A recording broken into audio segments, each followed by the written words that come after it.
نحمده ونستعينه ونستغفره ونؤمن به ونتوكل عليه ونعوذ بالله من شرور أنفسنا ومن سيئات أعمالنا من يهده الله فلا مضل له ومن يضلله فلا هادي له ونشهد أن لا إله إلا الله وحده لا شريك له ونشهد أن محمدا عبده ورسوله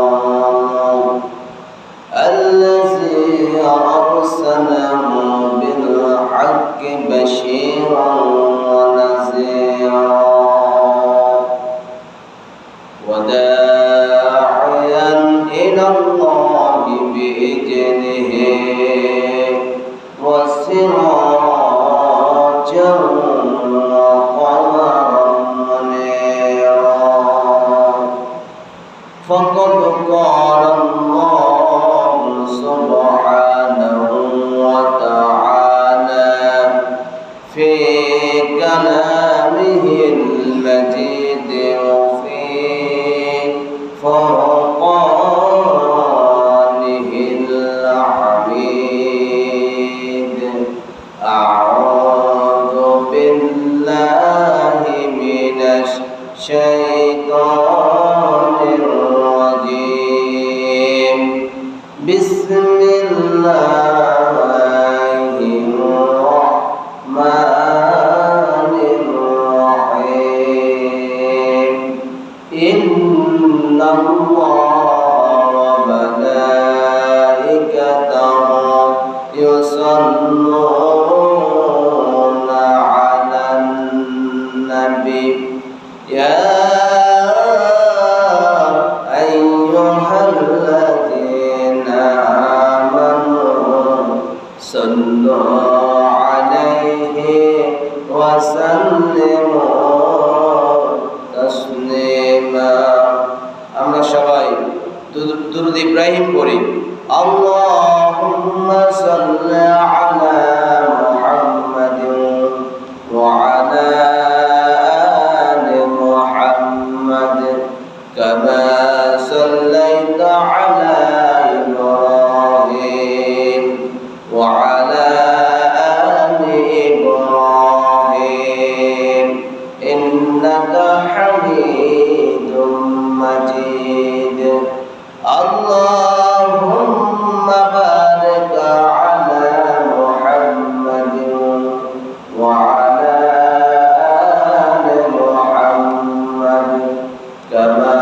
باركت على إبراهيم وعلى آل إبراهيم إنك حميد مجيد الحمد لله আল্লাহ পাক রব্বুল আলামিন কাছে লাখ কোটি শুকরিয়া যেই মনিব আপনাকে আর আমাকে আমাদের সবাইকে দীর্ঘ একটি মাস আমরা রোজা রেখেছি ওই রমজানের পরবর্তী সময় যে মাস ওই মাসের নাম হলো শাওয়াল মাস আজকে সে শাওয়াল মাসের শেষ জুমআ আল্লাহ পাক রব্বুল আলামিন আমাদের সবাইকে দয়া করে মায়া করে আল্লাহ তাআলার ঘরে মসজিদে আসা এবং বসার তৌফিক দান করেছেন আমরা সেই মহান মনিবের দরবারে শুকরিয়া আদায় করি আলহামদুলিল্লাহ সম্মানিতা পর্দার আড়ালের আমার মা বোনেরা সম্মানিত মুসল্লিয়ানে কেরামগণ আল্লাহ পাক রব্বুল আলামিন আমাদের সবাইকে মুসলমান হিসাবে মুমিন হিসাবে আমাদেরকে সার্টিফিকেট দিয়েছেন। আমরা মুমিন দাবি করি, আমরা মুসলমান দাবি করি, কিন্তু মুমিন মুসলমানদেরকে আল্লাহ তাআলা কি জন্য, কি উদ্দেশ্যে এই পৃথিবীতে আগমন করছেন, পাঠাইছেন, আমাদের জানার দরকার আছে না? এই কারণে আজকে আমার আলোচনার বিষয় হলো মুমিনের গুণাবলী। একজন মুমিন যদি সফল হতে চায় তাহলে তার ভিতরে রাসূল সাল্লাল্লাহু আলাইহি ওয়াসাল্লামের ভিতরে মধ্যে যে গুণাবলীগুলো ছিল, ওই গুণাবলীগুলো, ওই বৈশিষ্ট্যগুলো আপনার মাঝে, আমার মাঝে, প্রত্যেক মুমিনের মাঝে, প্রত্যেক মুসলমানদের মাঝে থাকতে হবে। তাহলে আমরা সফল মুমিন হইতে পারব, সফল ইমানদার হইতে পারব, সফল মুত্তাকিন ব্যক্তি হইতে পারব। সম্মানিত আমার দ্বীনী ভাইয়েরা, আল্লাহ পাক রব্বুল আলামিন সূরা মুমিন, এই সূরা মুমিনের 1 থেকে 11 নং আয়াতের মধ্যে আল্লাহ পাক রব্বুল আলামিন মুমিনদের গুণাবলীর কথা বলা হয়েছে। তবে প্রথম আয়াত যেটা, আল্লাহ পাক রব্বুল আলামিন বলেন কদ আফলাহাল মুমিনুন, মুমিনগণ সফলকাম। এই আয়াতের অর্থটা এই সূরা মুমিনের এবং পুরা কোরআন শরীফের মধ্যে 114টি সূরা আছে। কয়টি সূরা? 114টি সূরা। অর্থাৎ এই পৃথিবীতে আপনি যতদিন বেঁচে থাকবেন, যত নেক আমল করবেন, যত ভালো কাজগুলো করবেন, খারাপ কাজগুলো থেকে দূর থাকবেন, আপনার দ্বারা মানুষের উপকার হবে, সমাজের উপকার হবে। এইভাবে আল্লাহ এবং আল্লাহ রাসূলকে সন্তুষ্টি অর্জন করার জন্য যখন আপনি কাজগুলো করবেন, আপনি সফল কাম। অর্থাৎ যত কাজ করবেন ওই কাজের ফলাফলের বিষয় আল্লাহ সূরা মুমিনের প্রথম আয়াতের মধ্যে বলছেন, শুরুতে বলছেন কদ আফলাহাল মুমিনুন, মুমিনগণ হলো সফল কাম। মুমিনগণ যখন সময় মতো নামাজ পড়বে তারা সফল কাম। সফল কাম মানে তাদেরকে আল্লাহ জান্নাত দিবেন, জান্নাত দেখাবেন, জান্নাতের মধ্যে অবস্থান করবেন, জাহান্নাম থেকে মুক্তি দিবেন। অন্যান্য যে আযাবগুলো আছে ওই আযাবগুলো থেকে আল্লাহ তাআলা মুমিন বান্দাদেরকে কি করবেন? মাফ করে দিবেন। সুবহানাল্লাহ। অর্থাৎ আপনি সর্বক্ষেত্রে আপনি সফল কাম। মুমিনগণ কি সর্বক্ষেত্রে সফল কাম, তবে আল্লাহর কাজ করতে হবে। আল্লাহ বলছে বান্দা আমি তোমাকে পরে কি দিব, এই সূরা মুমিনের প্রথম আয়াতের মধ্যেই বলে দিয়েছি তুমি সফল কাম, তুমি সাকসেসফুল, তবে তুমি কাজ করতে হবে, তুমি আমার হুকুম মানতে হবে, আমার রাসূলের কথাগুলো মানতে হবে। যদি মানো তাহলে তুমি সফল কাম। এখন আপনি আল্লাহ রাসূলের তরিকা অনুযায়ী কোনো কথাই মানেন নাই, কোনো কাজে করেন নাই, কোনো নেক আমলই করেন নাই, এখন কি আপনি সফল কাম হইতে পারবেন? না। এখানে আল্লাহ তাআলা সূরা মুমিনের প্রথম আয়াতের মধ্যে বলছেন কদ আফলাহাল মুমিনুন, মুমিনগণ হলো সফল কাম। মুমিনগণ কি অন্যান্য ব্যক্তিদের চাইতে মুমিন বান্দারা সবার আগে জান্নাতে যাবে, সবার আগে সফল কাম হইতে পারবে। সুবহানাল্লাহ। দেখবেন আমার প্রিয় ভাইয়েরা, 5 জন ছাত্র যখন প্রতিযোগিতা করে যখন পরীক্ষা দেয়, যারা সবচেয়ে ভালোভাবে প্রিপারেশন নেয় তারাই সফল কাম হইতে পারবে। এই যে সামনে আর কয়েকদিনের মধ্যেই এসএসসি পরীক্ষা শুরু হয়ে যাবে, সবাই কিন্তু সফল কাম হইতে পারবে না। যারা পড়াশোনা করছে, যারা রেগুলার স্কুলে গেছে, মাস্টারের কথাগুলো শুনছে, ভালোভাবে অধ্যয়ন করছে, তারাই সফল কাম হইতে পারবে। যারা রেগুলার স্কুলে যায় নাই, মাদ্রাসা যায় নাই, নিয়মিত ক্লাসগুলো করে নাই, ভালোভাবে অধ্যয়ন করে নাই, তারা সফল কাম হইতে পারবে না। যদিও আপনি সফল কাম স্বপ্ন দেখেন, কিন্তু কাজ হবে না, বাস্তবায়ন করতে হবে। এখানে আমার প্রিয় ভাইয়েরা, আল্লাহ তাআলা এই সূরার মধ্যে প্রত্যেকটা মুমিন বান্দাদের বিষয়ে, মুমিনদের বিষয়, মুমিনদের গুণাবলীর বিষয়ে 7টি কথা বলছেন। কয়টি কথা? 7টি কথা বলছেন। আমার প্রিয় ভাইয়েরা, প্রথম নাম্বার তো আমি বলছি, ওই প্রথম নাম্বার ছাড়া 7টি গুণাবলীর কথা বলা হয়েছে।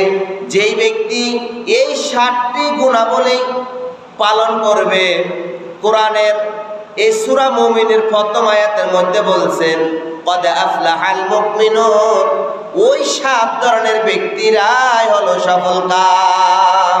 সুবহানাল্লাহ বলেন। 7টি গুণাবলীর কথা বলছেন। 1 নাম্বার, আল্লাহ তাআলা বলেন আল্লাযীনা হুম ফি সালাতিহিম খাশিউন, যারা তাদের নামাজে আন্তরিকভাবে বিনয়, নরম, অর্থাৎ যারা নামাজ পড়ে, নামাজগুলো যখন আন্তরিকতার সহিত পড়ে, বিনয়ের সহিত পড়ে, নর্মতার সহিত পড়ে, ওই ব্যক্তিরাই হলো সফল কাম। সুবহানাল্লাহ বলেন। আল্লাহকে ভয় করে যে ব্যক্তি আন্তরিকতার সাথে নামাজ পড়বে, ধীরে ধীরে নামাজ পড়বে, বিনয়ের সাথে নামাজ পড়বে, নর্ম ভদ্রতার সহিত নামাজ পড়বে, ওই ব্যক্তিরাই হলো সফল কাম। সুবহানাল্লাহ বলেন। আমরা কি বিনয়ের সাথে নামাজ পড়ি? নর্ম ভদ্রতার সাথে নামাজ পড়ি? আন্তরিকতার সাথে নামাজ পড়ি? নামাজ পড়লে হবে না। রাসূল সাল্লাল্লাহু আলাইহি ওয়াসাল্লাম যেভাবে নামাজ পড়ছেন, সাহাবায়ে আজমাইন যেভাবে নামাজ পড়ছেন, ওইভাবেই আমরা নামাজ পড়ব। রাসূল বলছেন সাল্লু কামা রাআইতুমুনি উসাল্লি, আমি যেভাবে নামাজ পড়ছি তোমরাও আমার মতো নামাজ পড়ো। তাহলে মুমিনের 1 নম্বর গুণাবলী হলো, মুমিন বান্দারা, ঈমানদার বান্দারা নামাজ পড়বে আন্তরিকতার সাথে এবং নরম ভদ্রতার সাথে নামাজ পড়বে। 2 নম্বর গুণাবলী হলো ওয়াল্লাযীনা হুম আনিল লাগwi মুরিদুন, যারা অহেতুক বিষয় থেকে বিরত থাকে, অহেতুক খারাপ কাজগুলো থেকে বিরত থাকে, এবং যে কাজগুলো করলে আল্লাহ রাসূল কি নারাজ হয়ে যাবেন, যে কাজগুলো করলে গুনাহ, যে কাজগুলো করলে 1 পয়সার কোনো ফায়দা নেই, বরং আর ক্ষতি, ওই ধরনের অহেতুক কাজগুলো থেকে যে ব্যক্তি বিরত থাকবে, ওই ধরনের ব্যক্তিদেরকে মুমিন বলা হয়। সুবহানাল্লাহ বলেন।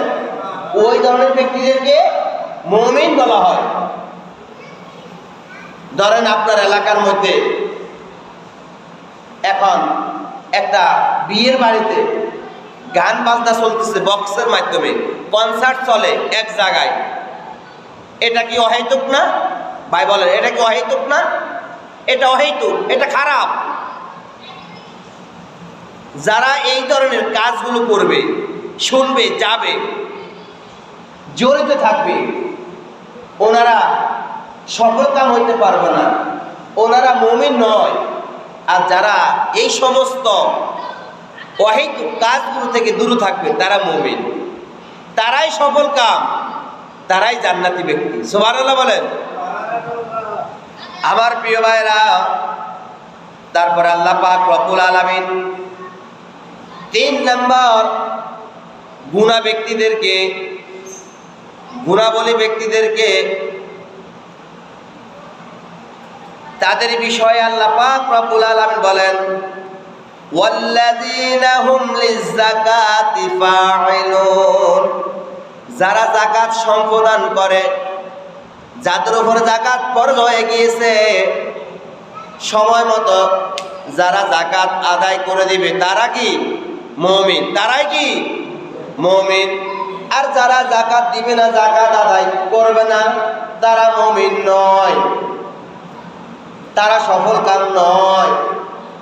যারা যাকাত দিবে তারাই সফল কাম, তারাই মুমিন। যাকাত হলো ফরজ, যারা যাকাত ফরজ লঙ্ঘন করবে, তারা কবিরা গুনাহ করলো, তাদের সকল ধন সম্পদ গুলো ধ্বংস হয়ে যাবে। আর যারা যাকাত আদায় করে দেবে, তাদের ধন সম্পদ গুলো পবিত্র হয়ে যাবে। সুবহানাল্লাহ বলেন। তাহলে মুমিন কারা? যাদের উপর যাকাত ফরজ হয়ে গিয়েছে, তারা সময় মতো যখন যাকাত গুলো আদায় করে দিবে, তারাই হলো মুমিন, তারাই কি মুমিন। মুমিন কখনো অন্যায় কাজ করতে পারে না। যারা মুমিন, যারা সফল কাম, তাদের উপর যখন যাকাত গুলো ফরজ হয়ে যাবে, সাথে সাথে তারা যাকাত গুলো আদায় করে দিবে। আর এটাই মুমিনদের কাজ, এটাই মুমিনদের কাজ, এটাই মুসলমানদের কাজ। ইহুদি খ্রিস্টান, যারা বেদুইন, যারা বিধর্মী, তারা কি যাকাত দেয়? তারা যাকাত দিলে তাদের যাকাত আল্লাহ কবুল করবে না। মুমিন মুসলমান 1 টাকা দান করবে, তাদের এই 1 টাকা আল্লাহ তাআলা লালন পালন করবে, করতে করতে তাদের এই 1 টাকা, তাদের এই দানগুলো আল্লাহ তাআলা উহুদ পাহাড় পরিমাণ পর্যন্ত আল্লাহ ফুসিয়ে নেবেন। তাদের এই দানগুলো আল্লাহ নিজ হাতে রক্ষণাবেক্ষণ করবেন। আর একজন হিন্দু যদি 100 টাকাও দান করে, তাদের এই দান লাভ হবে না, বৃথা। আমার প্রিয় ভাইয়েরা, তারপর আল্লাহ পাক রব্বুল আলামিন মুমিনদের 4 নম্বর গুণাবলী আল্লাহ তাআলা বলেন, ওয়াল্লাযীনা হুম লিফুরুজিহিম হাফিজুন, যারা নিজ লজ্জাস্থানের হেফাজত করে, যারা নিজেদের লজ্জাস্থানের হেফাজত করে। এখানে পুরুষ হোক নারী হোক, উভয়ের কথা বলা হয়েছে বিভিন্ন তাফসিরের মধ্যে। যারা নিজেদের লজ্জাস্থানের হেফাজত করে, তারাই হলো মুমিন, তারাই কি মুমিন, তারাই সফল কাম, তারাই সবার আগে জান্নাতে যাবে। বুখারীর বর্ণনায় আল্লাহ রাসূল সাল্লাল্লাহু আলাইহি ওয়াসাল্লাম বলেছেন, যে ব্যক্তি, একজন মুমিন বান্দা যখন 2টা জিনিসের গ্যারান্টি দিতে পারবে, ওই ব্যক্তির জন্য আল্লাহ তাআলা জান্নাত অবধারিত করে রেখেছেন। 1 নাম্বার হলো জবান। 1 নাম্বার কি? 1 নাম্বার হলো জবান, 2 নাম্বার হলো লজ্জাস্থান। যে ব্যক্তি এই 2টা জিনিসের গ্যারান্টি দিতে পারবে, ওই ব্যক্তি হলো সফল কাম। আর সফল কাম ব্যক্তিরাই জান্নাতে যাবে। সুবহানাল্লাহ। তাহলে আল্লাহ তাআলা সূরা মুমিনের যে 7টি গুণাবলীর কথা বলেছেন, যে ব্যক্তি এই 7টি গুণাবলী সঠিকভাবে আদায় করবে তাদের বিষয়ে আল্লাহ সূরা মুমিনের প্রথম আয়াতের মধ্যে বলছেন কদ আফলাহাল মুমিনুন, মুমিনগণ হলো সফলকাম। মুমিনগণ কি? সফলকাম। এরপরে আমার প্রিয় ভাইয়েরা, আল্লাহ তাআলা বলছেন যারা আমানত ও অঙ্গীকার সম্পর্কে হুঁশিয়ারি থাকে, অর্থাৎ আমানতকে খেয়ানত করে না, আমানতের বিষয়ে হুঁশিয়ারি থাকে। একজন ব্যক্তি আপনার কাছে 5,000 টাকা আমানত রেখেছেন, যে ভাই আমি আপনার কাছে 5,000 টাকা আমানত রাখছি, আপনি আমার এই 5,000 টাকা, আমার এই আমানতটা আপনি হেফাজতে রাখবেন। অথচ আপনি তার আমানতটাকে পূর্ণ করতে পারেন নাই, তার আমানতটাকে আপনি কি করছেন? নষ্ট করে দিয়েছেন, অঙ্গীকার পূর্ণ করতে পারেন নাই। আপনি কিন্তু মুমিন হইতে পারবেন না, আপনি সফল কাম হইতে পারবেন না। বাংলাদেশে কত ভালো ভালো লোক আছে, দাড়ি টুপি মাথায় দেয়, 5 ওয়াক্ত নামাজ পড়ে, নাই আমানতের খেয়ানত করে কি না? করে। এটা করা যাবে না, এটা খুব মারাত্মক কাজ। আমার কাছে একজন ব্যক্তি, আমি ভালো দিয়েই তো আমার কাছে আমানত রাখছে, আপনাকে ভালো মনে করেই তো আপনার কাছে আমানত রাখছে না? এখন তার আমানতটা আপনি খেয়ানত করে দিয়েছে, এটা হবে না। এটা যদি আমরা পূর্বে এই ধরনের কাজ করে থাকি, আমরা আল্লাহর কাছে ক্ষমা চেয়ে নেব। বিশেষ করে যার আমানতটা আমরা খেয়ানত করছি, তার কাছে আমরা ক্ষমা চেয়ে নিলে সবচেয়ে বেটার হবে, সবচেয়ে বেটার হবে। আর যার আমানতটা আপনি খেয়ানত করছেন, উনি যদি জীবিত না থাকে, ওনার পরিবার পক্ষ থেকে যদি কেউ জীবিত থাকে, তার কাছ থেকে আপনি ক্ষমা চেয়ে নেবেন। আর ক্ষমা চাইব না কিভাবে? সে যদি আপনাকে ক্ষমা না করে, অন্য একজন ব্যক্তি ক্ষমা করে লাভ হবে? বলেন, লাভ হবে না। আমার প্রিয় ভাইয়েরা, এরপরে হলো অঙ্গীকার পূর্ণ করা। অঙ্গীকার পূর্ণ করা, আপনি একজন ভাইয়ের সাথে ওয়াদা করছেন, একজন ভাইয়ের সাথে ওয়াদা করছেন যে ভাই আমি আপনার এই কাজটা করে দিব, আমি আপনার এই উপকারটা করে দিব। আপনি তার সাথে অঙ্গীকার পূর্ণ করছেন, কিন্তু নেক্সট টাইমে আপনি তার অঙ্গীকার পূর্ণ করতে পারেন নাই, তাহলে আপনি মুমিন হইতে পারবেন না। একজন সালিসদার, দরবার, সামাজিকভাবে ভাই ভাই দ্বন্দ্ব হয়েছে, এখন একজন দরবারের কাছে গেছে, উনি বলছে যে ঠিক আছে আমি আপনার এটা সমাধান করে দিব। 1 দিন 2 দিন যাইতে যাইতে 1 সপ্তাহ চলে গেছে, সে আর সমাধান করে নাই, সে ঘুষ খাইছে বা যেই কোনোভাবে সে কিন্তু যায় নাই, কিন্তু সে ওয়াদা করছে, অঙ্গীকার করছে সে যাবে, সমাধানটা মিটিয়ে দেবে। এই যে আপনি ওয়াদাটা পূর্ণ করেন নাই, আপনি গুনার কাজ করছেন না, এটা কিন্তু মুমিনের কাজ নয়।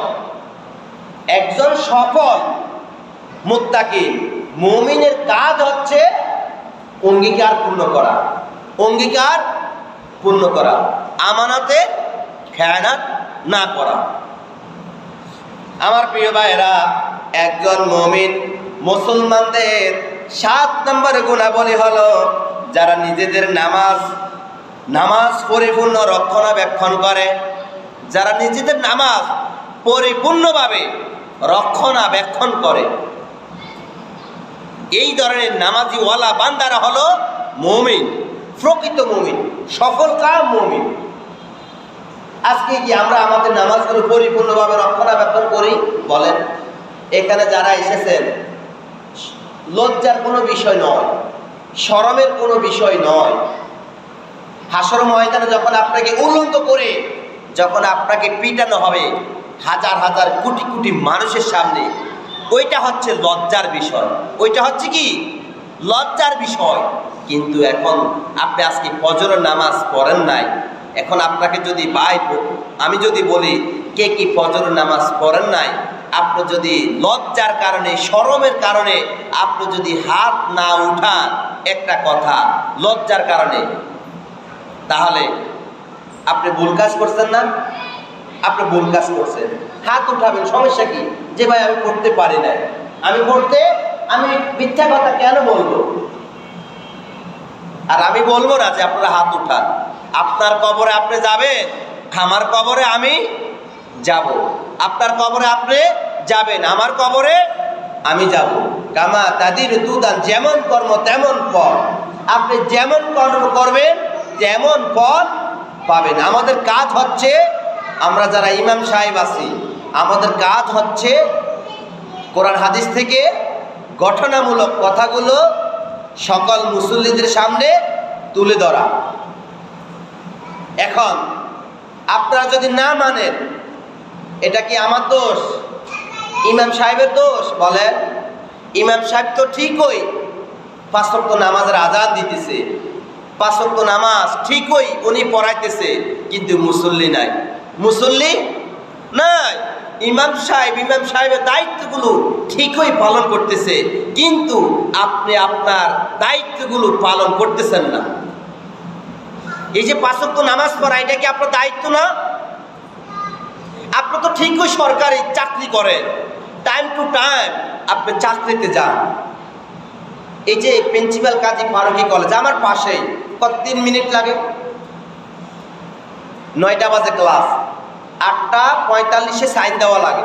আমি আমার শিক্ষকদেরকে মাঝে মাঝে বলি, গতকালকে বলছি, 1 মিনিট দেরি হবে, ওই দিন কিন্তু অ্যাবসেন্ট হয়ে যাবে, ওই দিনের হাজিরা বাদ। 1 মিনিট দেরি হলে একদম 45 কারেক্ট সাইন দিতে হবে সবাই। এটা হলো মাদ্রাসা শাখার কথা বলতেছি, স্কুলের শাখার কথা আমি বলতে পারি না, মাদ্রাসা শাখার কথা বলতেছি। 9টা বাজে ক্লাস, 15 মিনিট আগে আসতে হবে, এটাই নিয়ম, প্রতিষ্ঠানের রুলস।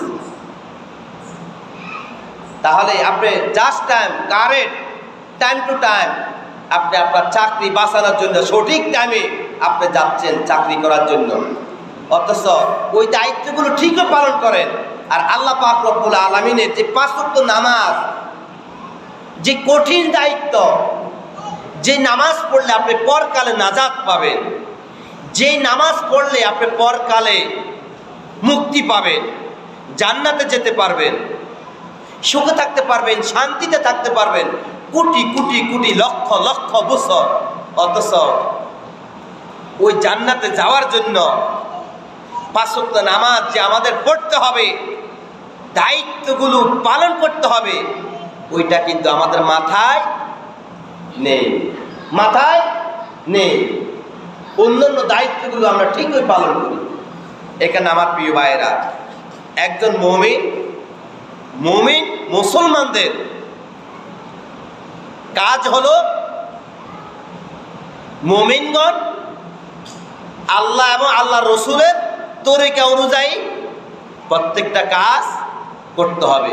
যদি আল্লাহ এবং আল্লাহ রাসূলের তরিকা অনুযায়ী প্রত্যেকটা কাজ সঠিকভাবে, সঠিক নিয়মে এবং টাইম টু টাইম অনুযায়ী আপনি যদি করেন, কদ আফলাহাল মুমিনুন, আপনি সফল কাম হইতে পারবেন। সুবহানাল্লাহ বলেন। এরপরে আল্লাহ পাক রব্বুল আলামিন প্রত্যেকটা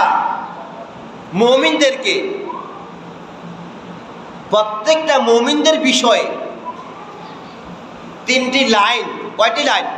কোরআনের বিভিন্ন সূরার মধ্যে, বিভিন্ন সূরা থেকে 3টা সূরা 3টা লাইন আলাদা করে স্পেশালভাবে মুমিনদের বিষয় বলছেন।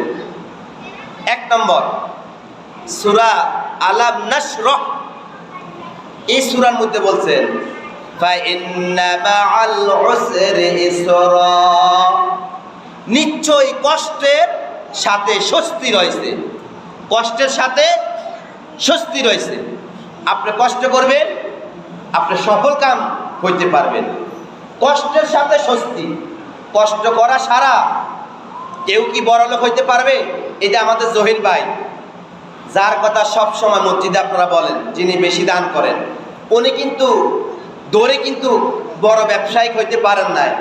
আস্তে আস্তে আস্তে আস্তে ক্ষুদ্র ক্ষুদ্র বালুকণা, বিন্দু বিন্দু জল, আস্তে আস্তে ছোট ছোট ব্যবসা করতে করতে এখন অনেক বড় ব্যবসায়িক হয়েছে। ফাইন্না মাল উসরি ইসরা, কষ্টের সাথে স্বস্তি, কষ্টের সাথে স্বস্তি। এই কারণে মুমিনগণ যখন কষ্ট করবে পরকালে সে সুখে থাকতে পারবে। সুবহানাল্লাহ বলেন। পরের লাইনে আল্লাহ পাক রব্বুল আলামিন বলছেন, হাসবুনাল্লাহু নি'মাল ওয়াকিল নি'মাল মাওলা ওয়া নি'মান নাসির।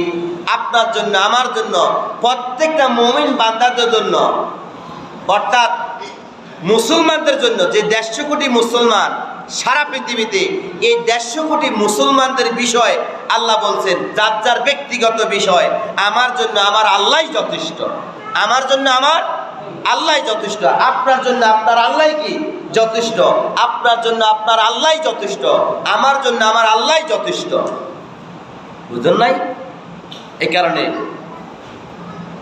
আমরা যদি আল্লাহর কাজগুলো সঠিকভাবে যদি আদায় করি, আমরা যেহেতু মুমিন, আমরা যেহেতু মুসলমান, তাহলে আমাদের কাজ হচ্ছে, মুমিন মুসলমানদের কাজ হচ্ছে, আজান দিছে আমরা নামাজে যাব, আমরা মসজিদে যাব, আমরা সঠিক পথে চলব। এরপরে লাইনে আল্লাহ পাক রব্বুল আলামিন বলছেন, ইন্নাল্লাহা মা'আস সাবিরিন, নিশ্চয় আল্লাহ তাআলা ধৈর্যশীলদেরকে ভালোবাসেন, ধৈর্যশীলদেরকে আল্লাহ তাআলা পছন্দ করেন। আপনার উপর ধরেন কঠিন মুসিবত এসে পড়েছে, আপনি ধৈর্য হারা হইতে পারবেন না, আপনি ধৈর্য ধারণ করতে হবে। আপনাকে আল্লাহ তাআলা বিভিন্নভাবে রোগ দিয়ে, মুসিবত দিয়ে, বিভিন্নভাবে আপনাকে পরীক্ষা করবে এই পৃথিবীতে। আপনি কিন্তু এই পরীক্ষার মধ্যে উত্তীর্ণ হইতে হবে, পাশ করতে হবে। আপনি যদি হতাশা হয়ে যান, ব্যঙ্গে পড়ে যান, হবে হবে না। ধৈর্য ধারণ করতে হবে। ইন্নাল্লাহা মা'আস সাবিরিন, নিশ্চয় আল্লাহ তাআলা ধৈর্যশীল ব্যক্তিদেরকে পছন্দ করেন, ভালোবাসেন, মহব্বত করেন। যারা ধৈর্য ধারণ করবে তারাই কি সফল কাজ। আর মুমিন মুসলমান যারা, তারাই কি ধৈর্য ধারণ করে। অন্যান্য ব্যক্তিরা কি হতাশা হয়ে যায়, মুমিন হতাশা হয় না। মুমিন সবসময় সর্ব অবস্থায় সফল কাম। আমার প্রিয় ভাইয়েরা, এরপরে আল্লাহ তাআলা প্রত্যেকটা মুমিন মুসলমানদেরকে আল্লাহ তাআলা উদ্দেশ্য করে বলেন, এক মুমিন অপর মুমিনের ভাই। ইন্নামাল মুমিনুনা ইখওয়াতুন ফাসলিহু বাইনা আখওয়াইতুকুম, অর্থাৎ এক মুমিন অপর মুমিনের ভাই। এক ভাই অপর ভাইয়ের সাথে যখন ঝগড়া বিবাদ হয়, তখন তারা যেন মীমাংসা করে নেয়। ভাই ভাই ঝগড়া করবে, আবার ভাই ভাই মীমাংসা করবে। এখন ভাই ভাই যদি ঝগড়া করেন, আর এই ঝগড়া নিয়ে যদি দিনকে দিন, রাতকে রাত যদি চলে যায়, এটা কি মুমিনের কাজ? কাজ বলেন? ভাই ভাই ঝগড়া হইতে পারে, ভাই ভাই মন মালিন হইতে পারে। এক মুমিন অপর মুমিনের সাথে মন মালিন হইতে পারে, ঝগড়াঝাটি হইতে পারে, তার মানে কি কথা বলবেন না? একে অপরের সাথে কথা বলবেন না? না, এটা মুমিনের কাজ নয়। মুমিনের কাজ হচ্ছে ঝগড়া করবে, আবার মীমাংসা হয়ে যাবে। এটা আমার কথা না, কার কথা? আল্লাহ পাক রব্বুল আলামিনের কথা। ইন্নামাল মুমিনুনা ইখওয়াতুন, অর্থাৎ নিশ্চয় মুমিনগণ ভাই ভাই, নিশ্চয় মুমিনগণ ভাই ভাই। ফাসলিহু বাইনা আখওয়াইতুকুম, অর্থাৎ এক ভাই যখন অপর ভাইয়ের সাথে যখন ঝগড়া করবে, তখন তারা ভাই ভাই মীমাংসা হয়ে যাবে। এখানে সাল্লিশ আসবে, সাল্লিশ হবে কেন? দরবার হবে কেন? ভাই ভাই ঝগড়া করছেন, ভাই ভাই আবার মিলে যাবে। এটা হচ্ছে মুমিনের কাজ। যদি আমরা প্রত্যেকের জায়গা থেকে এইভাবে সতর্ক হয়ে যদি আমরা যদি নিজ নিজ দায়িত্বে কাজগুলো করি, দেখবেন সারা বাংলাদেশে আর সাল্লিশ দরবার লাগবে না। সাল্লিশ দরবার লাগবে না। লাগবে? আমরা কিন্তু কোরআনের কথাগুলো মানি না, কোরআন পড়ি না, কোরআন অনুযায়ী চলি না, কোরআন নিয়ে গবেষণা করি না। এই কারণে আজকে আপনার মাঝে আমার মাঝে মন মালিন হয়ে যায়। আমার প্রিয় ভাইয়েরা, মুমিনদের গুণাবলীর বিষয় আমি আরও অনেকগুলো পয়েন্ট নিয়েছি, যেহেতু 35 টাইম হয়ে গেছে, এখানে আমি আর আজকে আলোচনা করতেছি না। ইনশাল্লাহ যদি সময় পাই আগামী জুমা আবার এই মুমিনদের গুণাবলী নিয়ে ইনশাল্লাহ আবার আলোচনা করবে ইনশাআল্লাহ। আল্লাহ পাক রব্বুল আলামিন আপনাকে আমাকে সবাইকে প্রত্যেকটা মুমিন মুসলমানদের যে গুণাবলী, যে দায়িত্বগুলো আমরা সবাই যেন নিজ নিজ দায়িত্বে আমরা যেন প্রত্যেকেই যেন এই গুণাবলীগুলো যেন আদায় করতে পারি। আল্লাহ তাআলা আমাদের সবাইকে সেই তৌফিক দান করুন। হাযা মা ইনদি ওয়া লিল ইনদাল্লাহ আলাইহি তাওয়াক্কালতু ওয়া ইলাইহি উনীব। আসসালামু আলাইকুম ওয়া রাহমাতুল্লাহি ওয়া বারাকাতুহু।